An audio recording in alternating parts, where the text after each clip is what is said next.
Welcome to the Write the Damn Book Already podcast. My name is Elizabeth Lyons. I'm a 5-time author, and I teach people how to write and publish powerful, thought-provoking nonfiction and memoir without overthinking or getting caught up in extreme overwhelm. Because your story and message matter, and it's about to become someone's very favorite resource. For more book writing, publishing, and how the heck do I move through this glitch tips and solutions, and plenty of free resources, visit publishaprofitablebook.com. Welcome to this next episode of Write the Damn Book Already. This episode is for you if you have been feeling at all lately like you're behind, like you're not where you should be, like things aren't moving fast enough, like you're doing something wrong in your business or with your book that's keeping you from having the level of success that you desire or feel that you should be having. Again, notice that like multiple instances of the word should there. This episode is for you. I was having a conversation with someone this morning who was feeling very much like she was having, in her words, an existential crisis.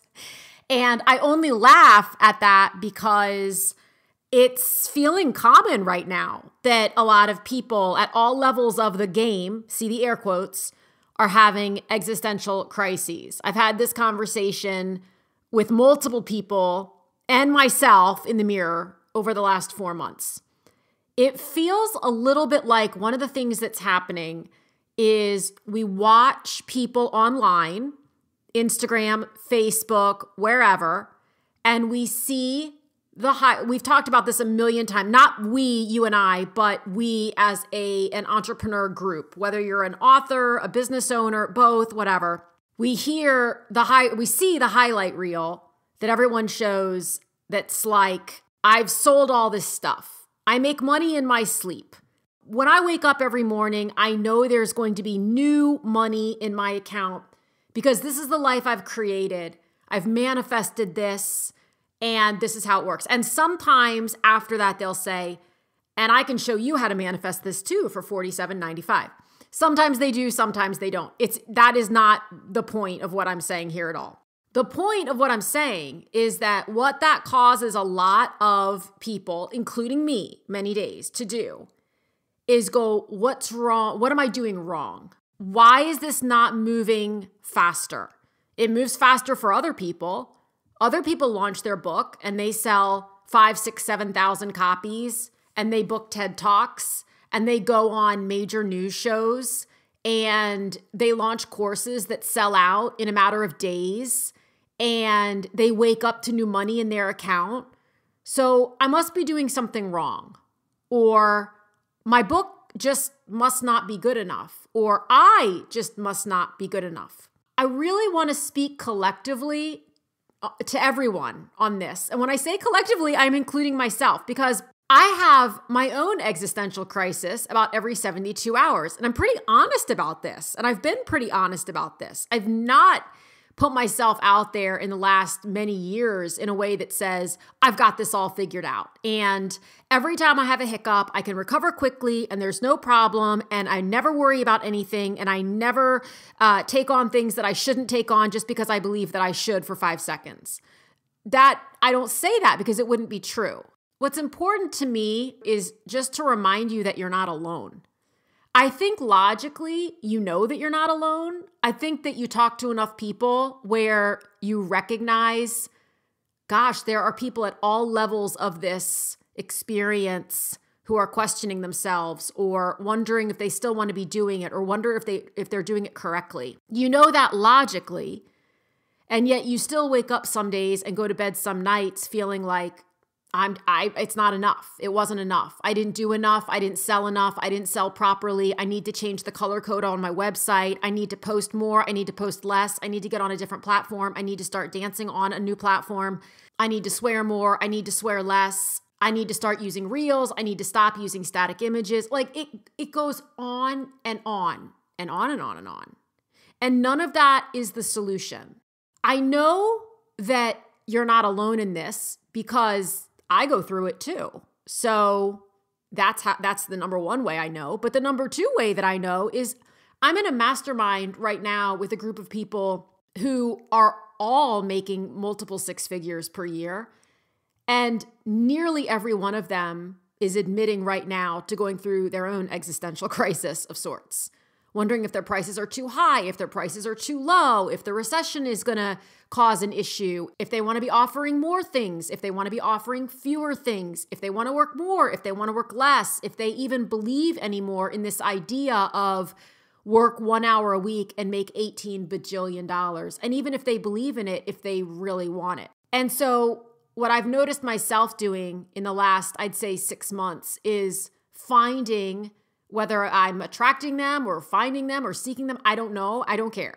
But finding people on social media who are, I don't even know what their bank account looks like. All I know is that they're loving what they're doing and they're passionate about it. And some of them I know well, I don't know exactly what their account is doing. I'm not looking at their bank account, but I know they're doing okay. In one way or another, I know they're doing okay. They're paying their bills and et cetera. And the ones I love the most are the ones who are willing to admit in a powerful way that this all took time. And that they have moments where they question things and they have moments where they think, I'm not in it today. I love that. One of the most brilliant people at that who I've found in the last 6 months is Simone Seol. She's wonderful at just being really direct about not just how much money she makes, but the work she does and how she encourages people by saying, like, just signing up to be in my proximity isn't going to make you millions of dollars. Because that's a lot of crap right there. That's just not something I believe in at all. What this conversation is an invitation for everyone who feels like they're having an existential crisis to get in a circle and wallow and complain and get down in the dumps and criticize other people's approaches and judge other people's approaches and question the validity of other people's statements on how much money they're making, how much impact they're having, et cetera. It's not that at all. Not even a tiny, tiny bit. What it is an invitation to acknowledge that there's nothing wrong with you, that you're not behind, that you're not doing anything wrong, but that things take time. Things that are sustainable and that can actually scale take time. If you launched a course tomorrow and you sold $1 million worth of enrollment, but then someone said, well, how did you do that? And you said, I don't know. Number one, you can't scale that because you have no idea how you did it to begin with. Secondly, you're going to run into a problem because if you don't have the support for yourself, for your nervous system, for your emotions, and also the tactical administrative support to support the back end of all this, the people who are going to have questions, the people who are going to have login issues, the people who aren't going to like the content, etc., you're going to be screwed. One time, a couple of years ago, I launched a course. It was only like a $27 course or something. And I only had 2 people sign up. I remember this. And I was like, oh my gosh, this sucks. Like, what did I do wrong? Why did no one sign up? I have an email list of 700 people and only 2 people signed up for this. This should be a no-brainer. This thing is worth $500 and I couldn't even get anybody to do it. Well, fast forward like 3 hours. And the 2 people who signed up, the back end, like I tested it, but there was a glitch somewhere. And I wasn't on the platform I'm on today. And so when they signed up, they didn't get their login, they didn't get into the right course. Like it was kind of a mess. And I remember taking a moment and just being like, thank you that only 2 people signed up for this because I thought I wanted 2 million people to sign up for it. I would have crawled into a hole and died if 2 million people or 2,000 or 200 or even 40 people had signed up for that. And then there was all that administrative chaos on the back end that I was not prepared to handle. I would have felt like I had let everybody down. I would have felt like an imposter and a fraud. I probably would have shut the whole thing down. So I was so grateful that just those 2 signups allowed me to perfect the flow so that from that point forward, everyone who signed up, it went like clockwork. It went perfectly. And when it comes to book sales, it's not really any different. Of course, we all want to sell 30,000 quadrillion books on day one. And this is a little bit different simply because it's not as hands-on. There aren't as many touch points when you sell a book as there are when you sell a course or you enroll people in a program or you have a speaking or something like that. But if you sell more books than you are capable of handling when it comes to reviews and bad reviews, it causes a problem. So I love it when people get their first bad review. And it's not because I'm a horrible person. It's because it is such an opportunity. It's going to happen to everybody. If your book gets out there to more than your friends and family, which it will if you want it to, it's going to get a bad review. It just is. And so when you get your first one, you get to practice on it. When you get your second one, you get your third one. And as you grow in a slow, sustainable manner, you get to have the people around you and the mindset work and all of these sorts of the nervous system work, et cetera, to support you so that you can keep growing in a sustainable fashion and not just completely shut down. If we're being really, really honest, lots of times we're not even fair with ourselves or honest with ourselves about what's going on. So if you have an email list of 7, but then you're watching a coach who does a multi-million-dollar or a multi-six-figure launch, but her email list is 6,000 or maybe she has a smaller email list like 800, but she's been at this for so long that all of those people are hanging on to her every word. It's not even fair to compare you to her. It's not even fair.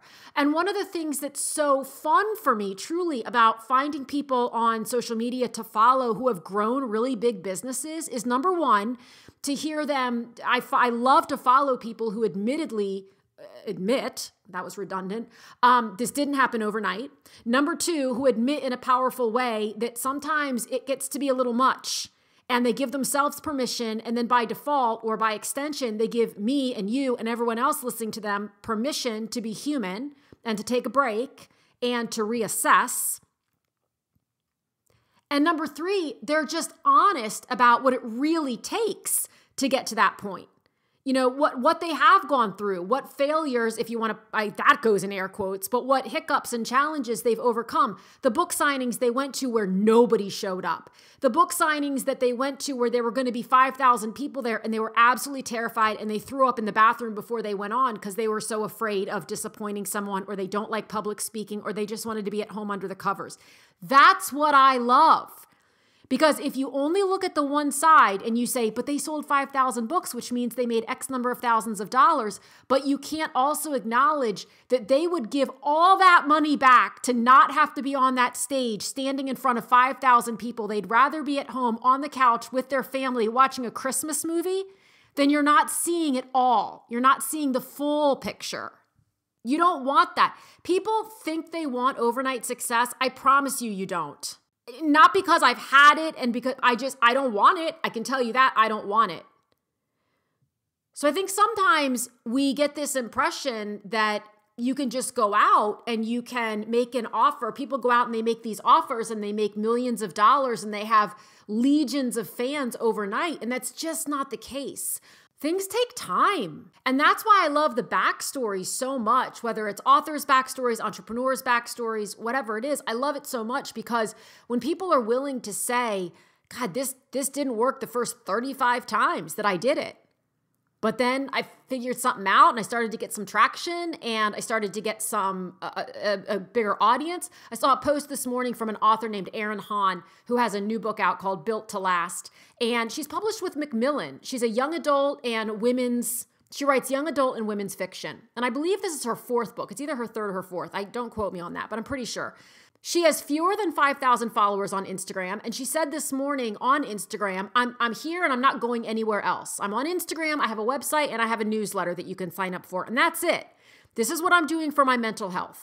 I don't want to be anywhere else. This is it. And I so support that. Because over the years, I cannot tell you the number of people who have unsolicited at that said to me, you've got to be here, you've got to be there, you've got to do this, you've got to do that. The reason you're not selling more is because you're not posting 8 times a day. It's because you're not dancing. It's because you didn't dye your hair purple. Like that's not it. That has nothing to do with it. Might some of those things have moved the needle? Maybe. But did I want to do them? No. So I didn't. And if you build a thriving business doing things that you hate doing, because you pushed it and you forced it.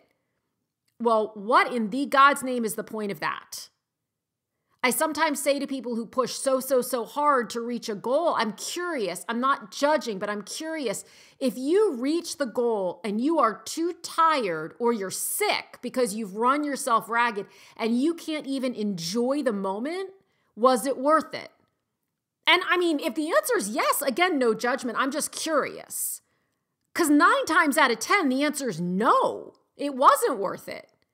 If the joy is in the journey, not the destination, but you're hating every minute of the journey, what the hell are you doing? And then I saw another post from Erin Hahn later in the day today, and she said, it was so cute, it was a reel about how she had called some of her best friends last night or a few nights ago and said that she was having real imposter syndrome about her book and her launch. And again, she's published with one of the big 5. And they all got on a plane and they came out and they brought her a pecan pie and they supported her. But this is a woman who's already written at least 2 books, is with a traditional house, and was still having imposter syndrome. We can't make up the story based on what other people are posting or saying that they have it easier or they figured it out and we just can't figure it out. And 9 times out of 10, when I talk to people, specifically authors, about why they've stopped talking about their book, the answer comes down to some version of, because it didn't really go. Like maybe it sold some copies during launch week, but then it petered off and it didn't go. And so what I told myself about that was that the book isn't good. Nobody likes it. Nobody wants it. So the book isn't good. Guys, there are, I think, over 42 million titles, individual titles. This does not even count versions like ebook, audio, paperback, hardback, individual titles on Amazon. The bottom line is you're a needle in a haystack if you don't keep talking about it and nurturing your audience. That doesn't mean, by the way, that you have to do that every 5 minutes. It just means that if you don't ever talk about it, it shouldn't be a surprise that it doesn't sell necessarily, unless you're Colleen Hoover, at which point, I mean, the train has left the station for Colleen Hoover. It's probably never stopping. I was in Target this morning to buy something and books were, to buy one thing. I was buying, it's the week of Thanksgiving in the US. So I was there to buy canned green beans because in my family, we do the green bean casserole with the canned green beans and the cream of mushroom soup and the fried onions, and barely anyone even eats it, but it's like a tradition and it has to be on the table or it's not Thanksgiving. So I went to, and I know I'm not alone because there's a whole end cap at Target with all of those items. So I went to Target to get these items and I left with a whole cart full of stuff later, as is often the case, including 3 books because their books are buy 2, get 1 free. So I called my younger daughter and I said, hey, which Colleen Hoover do you want? Here they are. I'm getting It Starts With Us because I just finished It Ends With Us. And so since I know how that ended, I now need to know how It Starts With Us starts and ends. I mean, we got to see the thing through. And she said, you better buy whatever it was soon because it's going to be out of stock. I said, Colleen Hoover's never going to be out of stock. She said, Mom, for 3 days, nobody could get their hands on It Ends With Us. And I just don't know. So if you're Colleen Hoover, you don't have this problem. But also Colleen Hoover has admitted to being quite introverted. She didn't necessarily see this whole thing happening the way it happened. It's happened. She's grateful. She loves doing what she does and writing books and telling stories, but she doesn't want to be out in front of everybody. She doesn't want to be at every book launch and every book party and all over the socials. And she doesn't need to be because people on Book Talk are doing her marketing for her. But again, this is an exception. So the thing is, yes, you need to talk about it. If you're not talking about it at all, you can't, it's difficult when you're not sure why it's not selling. But even if you are talking about it a lot, the idea that you're not talking about it enough or you're not talking about it correctly is the problem is a lie. It's just a lie. And further from that, there will be people who will launch a book and then they will launch a course because this is something that a lot of people do and a lot of people do it very successfully. The part that no one talks about is that you don't launch the book on Monday and make $1 million and then launch the course on Wednesday and enroll 15,000 people and make $7 million unless you already have quite an established platform of people who trust you so well that they will literally buy almost anything from you. And yes, it does get to that point with some coaches because they serve their audiences so thoroughly and so well that it's like whatever you offer, that's where we see these secret offers coming from now. And I think this is a really cool and interesting a fascinating thing to like watch happen, because there's certain coaches out there who will say, I'm doing a secret offer. I'm not going to tell you anything about it. I'm just going to tell you that it's $500 and I'm going to accept 100 people into it and that's it. And when it's gone, it's gone. And it sells immediately. And then everybody who buys it is raving about it. And they're like, oh my God, this was worth $5,000. This is incredible. And so every time something happens, they're off to buy the next thing. That doesn't happen overnight. So then I have clients who, as an example, have never launched a course before. And they go, well, I'm going to launch a secret offer. And they put it out there for 5 cents and nobody buys it. And they think they're doing something wrong. The only thing they're doing wrong is that they didn't acknowledge that the person who did it the way that they want it to happen, it took time. And nobody wants to be patient. And I get it because I'm the most impatient person on the planet. I 100% get it. If I go back in the history of my life, the number of things I have quit because they didn't come to fruition quickly enough is so long. I don't think I could even list them all out in the remaining years of my life if I tried. Everything from learning how to play tennis, to learning how to play the guitar, to launching a course, to launching a membership site, to selling books. It goes on and on and on. And I told myself the story almost every single time that because it hadn't happened in 7.9 days, it wasn't going to happen. And I was doing it wrong, and I didn't know how to figure it out, and I didn't have enough money or the right mentor or the right this, that, or the other thing to figure it out. And so I was better off just quitting, because if I didn't quit, I was just wasting my time and looking like an idiot. So I quit. And now I've been doing this course thing and helping people write books. And I've gotten very clear about what I do and what I don't do. And when I started doing this, people were like, listen, you've got to tell people that you can help them write a book in 12 weeks. You've got to tell people, you've got to use the word best-selling. You've got to tell people you can help them write a bestseller. You've got to tell people you can help them do this. And it's like, I pushed way back on that. Because I can't guarantee you can write a book in 12 weeks if you're not committed to doing that. That's a lot. Is it possible? 100%. Have I seen it done? Absolutely. A rough draft in 12 weeks. A book ready to go to market and be, no, I haven't seen that. Are there people who will say that you can do it? There are. That's not my crew. The authors that I talk to would roll over laughing if I said, could you have done this in 12 weeks? The legitimate New York Times bestselling authors, if I said, could you have written this thing and polished it to perfection in 12 weeks? I mean, there would, like, that's what happens is you don't even have words for it. It's so absurd. But there are different angles of this. And so, of course, we want the angle that's like, yeah, you can do this. You can write a book in 12 weeks and launch it and hit some obscure, they don't say that this part, but some obscure bestseller list in some obscure category and say, I'm a #1 bestseller. And then all of a sudden you've launched a course and you have a huge platform and you're on the Today Show and everybody wants to talk to you and everybody wants a piece of you. But it doesn't work like that. And I am not unkind enough or selfish enough, frankly, to try to convince anyone that it does just so they'll give me money. Because at some point they're going to be disappointed. And I would rather that you be disappointed on the front end and never work with me because I'm honest enough to tell you it's not an immediate thing than for me to take your money and you get mad at me 12 weeks later. Like, I don't want that energy. Some people are totally good with that. They're totally fine with it. I'm just not. And so because that's what I'm sticking with, I'm sure that my coaching stuff isn't growing as fast as maybe it could if I made some promises that were a little bit sketchy. I'm growing something that I love and that's sustainable.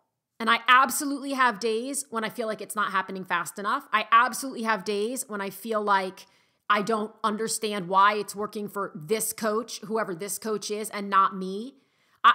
100%. What I don't have are days where I question, do I still care about stories and messages and helping people get them out into the world? I don't have days like that.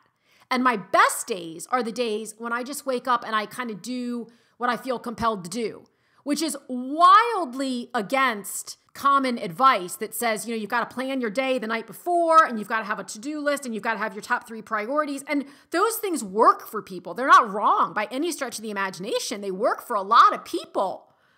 It doesn't always work for me. Some days it does, some days it doesn't. Was going to Target on the list today? Absolutely not. Was recording this podcast on the list today? No. But if I feel compelled to do something, whether it's in my personal life or whether it's like professional, and it's to serve and to help, then I jump to do that. And I don't sit here and think about, okay, but wait, I shouldn't record this yet because I can't take a picture of myself doing it live because I didn't do my hair today. And I need to figure out a reel for it first so that I can promote it properly. And I need to have all the email. Like that will stop me in my tracks and I won't make any motion. So a lot of that is just about me. And a lot of it's also about you because you have to know how you best work. So if it works well for you to plan the night before, plan the night before. I'm not going to tell you shouldn't do anything if it works for you. But if it doesn't work for you, or if it makes you feel bad, or if it makes you feel like you don't want to do it anymore because you're starting to question your worth and your value associated with it, then I'm going to come back in and say, well, let's chat about that because something's not quite right. And I don't mean right in terms of right and wrong. I just mean it's not, who wants to live like that? So just to reiterate, the most important part of this whole thing is if you feel like you're watching other people, a great question to ask yourself, I think, is, do I feel like I'm behind or do I feel like I'm doing something wrong because I don't feel joy in it anymore? I don't like what I'm doing? Or is it because I'm hearing about and watching what other people say they're doing and I'm not understanding why I'm not at that level yet? Even though they've been at it for 10 years and I've only been at it for 10 minutes. And even if you've been at it for the same amount of time, unfortunately, there's just nothing that says that anyone's entitled to grow at the same pace as someone else. You also have no idea what's going on behind the scenes in people's lives. You have no idea what they're saying, how much of it is accurate versus marketing. And you have no idea what's going on behind the scenes in people's lives. And I personally love just being able to assess each time I feel like I'm having an existential crisis, which again, in full honesty, is like every 72 hours. It's like, what's really going on? Why am I really feeling this way? Am I feeling the push and the force and not allowing myself to be in the flow? I'm someone who loves being in the flow of things. I still get a lot done when I'm in the flow. But when I'm forcing things, it's usually coming from a place of it's not enough. And when it's coming from a place of it's not enough, that's all I'm bringing into my life is more of it's not enough. And then I get resentful because I go and I push and I do all the things that other people tell me that I should do. And I take ownership of the fact that I didn't just do it. I mean, look, we all take action. So if someone says you should do this and then you go do it, it's because you decided to listen to that person. So we have to take responsibility for that. So I did. I take responsibility for the fact that I listened and I went and I did it and it felt like crap. I didn't like it. And I feel like it was a waste of time. Whether it worked or it didn't work is usually irrelevant. Like if I go and I dance on TikTok and I sell 75 courses, I'm not going to feel good about the fact that I now think I have to dance to sell courses. So tying those two things together can be dangerous. And that's where like the reverse engineering can get dangerous because it's like, well, what did you have to do? And I'm going off on a different topic here, which I'll maybe address later, but there's, if we think about, well, something needs, in order to be scalable, you have to be able to replicate it and know how you got there. That is true. But if you go back and you look at how you got there and you think, I want to tweak some of this because I don't want to be dancing, or I don't want to have to post 7 times a day, or I don't want to never have a vacation, then you give yourself permission to look at that and say, I don't want to do it. I'm not going to do it. It doesn't feel good. I value my mental health more than my bank account because it'll always be worth more. No matter what anybody else is saying on social media, your mental health and your sense of you-ness, and your sense of enoughness will always be worth more than your bank account. Whatever the ledger in your bank account says. One doesn't beget the other, although it does. Just because you have a lot of money in your bank account doesn't mean that you're suddenly going to feel great about everything and that you're not going to have any problems and that you're not going to have any issues and that everything's going to be great because you can buy your way out of it. It does not always work like that. But if you're feeling really bad and if you're feeling restricted and constricted and like you're forcing, it is going to be challenging to see the bank account grow because it works like that too. So you're not behind. You're not doing anything wrong. You're not where you're supposed to be. You are where you're supposed to be. Just keep going. Just keep acknowledging what works for you. What do you want to do? What feels good and exciting to you?